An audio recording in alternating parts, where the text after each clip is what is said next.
बच्चों, आज हम फिजिक्स में पाठ विद्युत चुंबकीय प्रेरण प्रारंभ करने जा रहे हैं। हालांकि विद्युत चुंबकीय प्रेरण के बारे में थोड़ा बहुत हम कक्षा 10 में पढ़ चुके हैं, लेकिन फिर भी मैं डिटेल में आपको बताता हूँ। ये जो हमने पिछले पाठ में पढ़ा कि जब किसी चालक तार में धारा प्रवाहित होती है तो विद्युत धारा प्रवाहित होने पर चालक तार अपने चारों ओर चुंबकीय क्षेत्र उत्पन्न कर सकता है। अर्थात हम किसी भी चालक तार में धारा प्रवाहित करके उस तार के चारों ओर चुंबकीय क्षेत्र उत्पन्न कर सकते हैं, या ये कह सकते हो कि चालक तार में धारा प्रवाहित करने पर वह चालक तार एक चुंबक की भांति व्यवहार करता है। बच्चों, फैराडे ने इसके विपरीत ये जो सोच थी कि किसी चालक तार में जब हम धारा प्रवाहित करते हैं तो वह चालक तार अपने चारों ओर चुंबकीय क्षेत्र उत्पन्न करेगा, फैराडे ने इसके विपरीत सोचा कि जब हम विद्युत धारा से चुंबकीय क्षेत्र उत्पन्न कर सकते हैं तो फिर हम चुंबकीय क्षेत्र से विद्युत धारा भी उत्पन्न कर सकते हैं। तो फैराडे ने बच्चों क्या प्रयोग करा कि उन्होंने एक कुंडली ली, जैसे मैंने एक कुंडली बनाई, और एक कुंडली से उन्होंने एक गैल्वानोमीटर जोड़ दिया, धारा मापी या गैल्वानोमीटर जोड़ दिया। बच्चों, गैल्वानोमीटर या धारा मापी केवल परिपथ में धारा की उपस्थिति को बताता है। अगर इस कुंडली में धारा बहेगी तो धारा मापी की सुई विक्षेपित होगी, और धारा मापी की सुई विक्षेपित होने का मतलब है कि परिपथ में धारा है। अब बच्चों, है क्या, जो ये हमने परिपथ बनाया है, देखो इसमें कोई बैटरी तो लगी नहीं है, तो बैटरी लगी ना होने का मतलब है कि इसमें कोई करंट नहीं है। तो जब इसमें कोई धारा नहीं है तो धारा मापी की सुई अभी विक्षेपित नहीं होगी। ठीक है। अब इन्होंने क्या, फैराडे ने सोचा इसका उल्टा कि जब हम विद्युत धारा से चुंबकीय क्षेत्र उत्पन्न कर सकते हैं तो हम चुंबक की सहायता से धारा भी उत्पन्न कर सकते हैं। तो इन्होंने क्या करा, एक चुंबक ली और चुंबक से एक प्रैक्टिकल करके देखा कि जैसे ये चुंबक है, चुंबक को फैराडे ऐसे चलाते हुए कुंडली की तरफ लाए। तो जब देखा इन्होंने कि ऐसे चलाते हुए कुंडली की तरफ लाए बच्चों, तो जैसे ही तेजी से चुंबक आगे बढ़ी कुंडली के पास, धारा मापी की सुई हिलने लगी। इसका मतलब ये हुआ कि धारा मापी की सुई हिलने का मतलब है कि इस कुंडली में धारा उत्पन्न हो गई।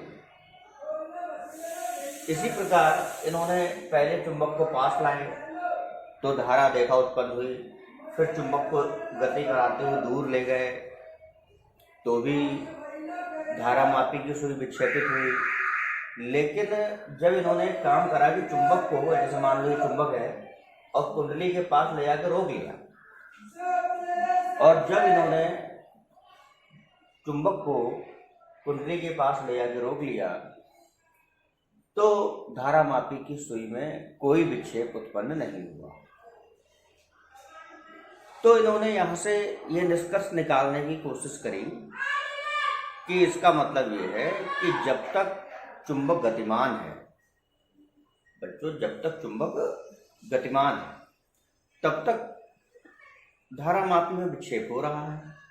इसका मतलब चुंबक जब तक गतिमान है तब तक कुंडली में धारा उत्पन्न हो रही है, और जब चुंबक स्थिर हो जाता है तब धारा मापी में धारा उत्पन्न नहीं होती।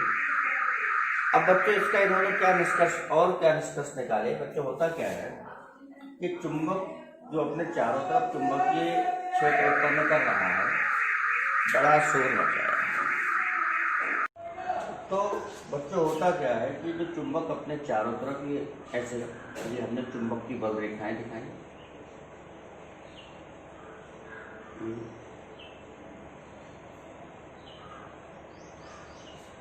ये चुंबक की बल रेखा है, तो बच्चों होगा क्या कि जैसे जैसे जैसे चुंबक ये पास आता जाएगा, जैसे अभी इस कुंडली को देखो 1 2 3 4, मान लो ये 4 बल रेखाएं काट रही हैं। तो जैसे जैसे चुंबक पास आता जाएगा इस कुंडली को काटने वाली बल रेखाओं की संख्या बढ़ती जाएगी। और अगर चुंबक दूर जाएगा तो ये बल रेखाएं इधर सिमटती जाएंगी, और पीछे की तरफ हटने का मतलब है कि कुंडली को काटने वाली बल रेखाओं की संख्या लगातार कम होती जाएगी। तो इसका मतलब ये है कि फैराडे ने यहाँ से देखो सब बातों को जोड़कर जो रिजल्ट निकाले कि पिछला रिजल्ट ये था कि चुंबक जब तक गतिमान है तब तक धारामापी में विक्षेप उत्पन्न होगा, और जब चुंबक स्थिर हो जाता है तो धारामापी में विक्षेप नहीं होता, ये देखने में आया। तो इस बात से क्या निष्कर्ष निकाला कि इसका मतलब यह है कि चुंबक देखो जब गतिमान है तो इस चुंबक की जो कुंडली को काटने वाली बल रेखाएं वो बढ़ेंगी। तो इसका मतलब जब तक कुंडली को काटने वाली बल रेखाओं की संख्या बढ़ती जाएगी और दूर जाने पर घटेगी, तो यह घट रही जाए। दोनों ही स्थितियों में, चाहे कुंडली को काटने वाली बल रेखाओं की संख्या बढ़े चाहे कुंडली को काटने वाली बल रेखाओं की संख्या घटे, दोनों ही स्थिति में तो हम ये कह सकते हैं कि जब किसी कुंडली को काटने वाली चुंबकीय बल रेखाओं की संख्या में परिवर्तन होता रहे, तो जब तक किसी कुंडली को काटने वाली चुंबकीय बल रेखाओं की संख्या में परिवर्तन होता रहता है तब तक कुंडली में एक धारा उत्पन्न होती रहती है। अब बच्चों होता क्या है कि इसी पर आधारित एक परिभाषा और है जिसे कहते हैं विद्युत फ्लक्स। ये कक्षा 10 में पढ़ा है, फिर से पढ़ेंगे। होता क्या है कि किसी भी चुंबकीय क्षेत्र में अगर हम कोई तल रखते हैं तो तल को काटने वाली जो बल रेखाओं की संख्या है, जैसे ये कुंडली है तो इस कुंडली को काटने वाली जो बल रेखाओं की संख्या है उस बल रेखाओं की संख्या को कहते हैं फ्लक्स। ठीक है, जिसको हाई स्कूल में आपने पढ़ा भी है। फ्लक्स फाई बराबर सूत्र होता है BA cos थीटा। तो ये फ्लक्स का सूत्र है, कक्षा 10 में हम लोग पढ़ चुके हैं। फ्लक्स की ये परिभाषा है कि किसी भी कुंडली को काटने वाली बल रेखाओं की संख्या को हम फ्लक्स कहते हैं। तो बच्चों होता क्या है कि अब ये भी कह सकते हो, इसी बात को मैं फैराडे की बात को देखो दूसरे शब्दों में जो है कन्वर्ट कर रहा हूँ कि जैसे जैसे हम चुंबक पास लाते हैं, चुंबक पास लाने पर कुंडली को काटने वाली बल रेखाओं की संख्या बढ़ती है। तो हम ये कह सकते हैं कि कुंडली को काटने वाला फ्लक्स बढ़ रहा है। चुंबक दूर ले जाओगे कुंडली को काटने वाली बल रेखाओं की संख्या घटती जाएगी, तो हम ये कह सकते हैं फ्लक्स घट रहा है। तो चुंबक चाहे कुंडली के पास आए या चुंबक कुंडली के दूर जाए, मतलब कि फ्लक्स चाहे बढ़े चाहे घटे, लेकिन जब तक फ्लक्स में परिवर्तन होता रहता है तब तक इस धारामापी में विक्षेप होगा, मतलब कुंडली में एक धारा उत्पन्न होगी।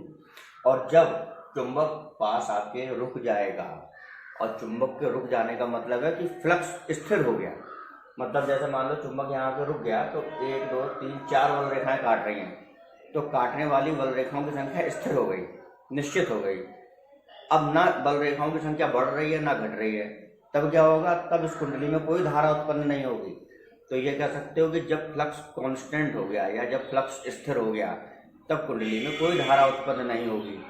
तो बच्चों जो ये फैराडे ने इतना सा प्रयोग करा, इन सब प्रयोगों पर आधारित जो निष्कर्ष निकले, उन निष्कर्षों को एक देखो कुछ शब्दों में मैं इकट्ठा करके बोल दे रहा हूँ फिर से।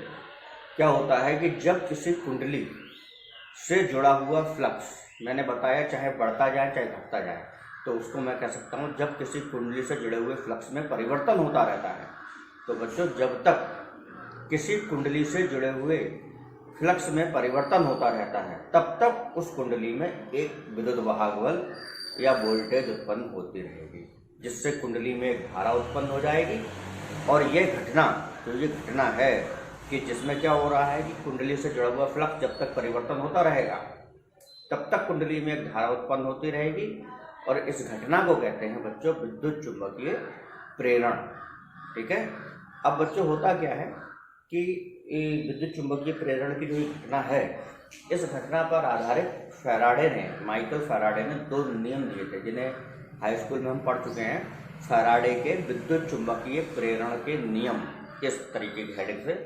जो इसमें मैंने पहली बात बताई कि जब तक यही विद्युत चुंबकीय प्रेरण की घटना, ये हमारे फैराडे का प्रथम नियम भी कहलाता है कि क्या कि जब तक किसी कुंडली से जुड़े हुए फ्लक्स में परिवर्तन होता रहता है तब तक कुंडली में एक विद्युत वाहक बल या वोल्टेज उत्पन्न हो जाएगा, जिससे कुंडली में एक धारा उत्पन्न हो जाएगी। यह घटना विद्युत चुंबकीय प्रेरण कहलाती है। और बच्चों, जो फ्लक्स में परिवर्तन की दर होती है, फ्लक्स जिसे हम फाई कहते हैं, तो फ्लक्स में परिवर्तन की दर का मतलब हो गया d∅/dt। इसको कह सकते हो फ्लक्स में परिवर्तन की दर। और बच्चों, जो फ्लक्स में परिवर्तन की दर का ऋणात्मक मान मतलब -d∅/dt, ये कहलाता है परिपथ में उत्पन्न विद्युत वाहक बल। ये विद्युत वाहक बल जिसको हम प्रदर्शित करते हैं स्मॉल ई से। तो ये जो इसमें वोल्टेज उत्पन्न होगी कुंडली में, उसको निकालने का सूत्र है कि विद्युत वाहक बल E बराबर -d∅/dt। तो d∅/dt का मतलब है फ्लक्स में परिवर्तन की दर का ऋणात्मक मान, वो होता है विद्युत वाहक बल के बराबर। तो ये फैराडे का प्रथम नियम कहलाता है, जिसको हम शब्दों में इस प्रकार भी बोल सकते हैं। पहले विद्युत चुंबकीय प्रेरण की घटना बोलोगे कि विद्युत चुंबकीय प्रेरण क्या है कि जब किसी कुंडली से जुड़ा हुआ फ्लक्स लगातार परिवर्तित होता रहता है तब तक कुंडली में एक वोल्टेज उत्पन्न होगा और कुंडली में एक धारा उत्पन्न होती रहेगी। यह घटना विद्युत चुंबकीय प्रेरण कहलाती है। और फ्लक्स में परिवर्तन की ऋणात्मक दर, फ्लक्स में परिवर्तन की ऋणात्मक दर, वो कुंडली में उत्पन्न विद्युत वाहक बल के बराबर होती है। तो बच्चों, इस फॉर्मूले को थोड़ा मैं और संशोधित करूंगा। ये फार्मूला फ्लक्स में परिवर्तन की ऋणात्मक दर विद्युत वाहक बल के बराबर होती है, फैराडे का प्रथम नियम है। लेकिन ये नियम तब काम करता है जब कुंडली में एक फेरा हो। तो ये एक फेरे के लिए है। तो अगर मान लो कोई कुंडली है जिसमें तार के n फेरे हैं, कई सारे फेरे हैं, तो अगर n फेरे हैं तो सही फॉर्मूला ये पढ़ना चाहिए जब न्यूमेरिकल आएंगे तो -n/d/dt। तो n से एक फेरा है तो n का मान 1, तो फिर पुराना फॉर्मूला बन जाएगा। अगर मान लो n फेरे हैं तो n से गुणा कर दोगे, तो जितने फेरे हैं उतने फेरों के लिए n से गुणा करके ये फॉर्मूला बन जाएगा। ये कहलाता है फैराडे का प्रथम नियम। और इस नियम को हम बच्चों, एक नाम और है, इसको कहते हैं न्यूमैन का नियम। फैराडे को प्रथम नियम को हम न्यूमैन का नियम भी बोलते हैं। इसी प्रकार एक फैराडे का द्वितीय नियम है जिसको हम कहते हैं लेंज का नियम। ये भी हाई स्कूल में पढ़ चुके हो। और जो कि कहलाता है कि जो प्रेरित धारा उत्पन्न होती है, जो चुंबक की गति से या चुंबकीय क्षेत्र में जो लगातार परिवर्तन हो रहा है, तो क्षेत्र में परिवर्तन के कारण जो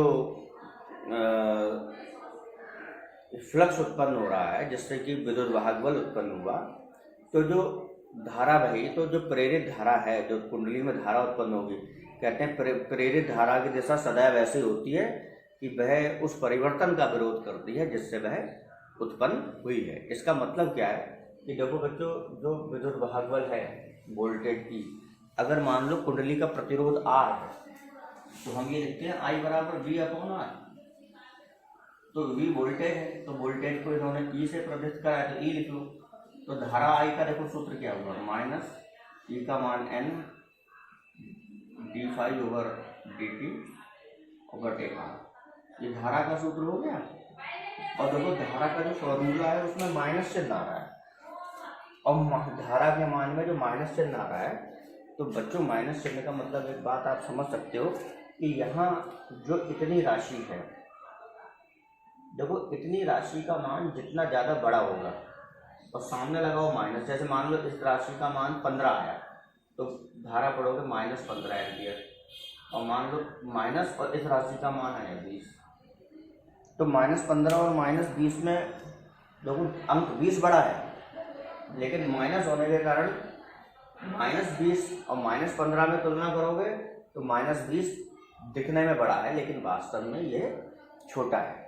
तो बच्चों होता क्या है कि n/r d∅/dt, ये राशि जितनी बड़ी होती जाएगी धारा का मान उतना बड़ा होने की बजाय, ये अंक जितना बड़ा होता जाएगा तो धारा का मान बढ़ने की बजाय उतना ही छोटा होता जाएगा। छोटा क्यों होगा? क्योंकि ऋण चिन्ह है। ऋणात्मक अंक जितने बड़े दिखते हैं वास्तव में वो उतने बड़े नहीं होते, बल्कि वो उतने ही छोटे हो जाते हैं। तो बच्चों इस कारण ये बोलते हैं कि धारा की दिशा सदैव ऐसी होती है कि वह उस कारण का विरोध करती है जिससे वह स्वयं उत्पन्न हुई है, जिसे कहते हैं लेंज का नियम। मतलब कि धारा का मान जितना बड़ा होता जाएगा वास्तव में वो उतना बड़ा नहीं हो रहा है, वो उतना ही छोटा होता जाएगा। ठीक है।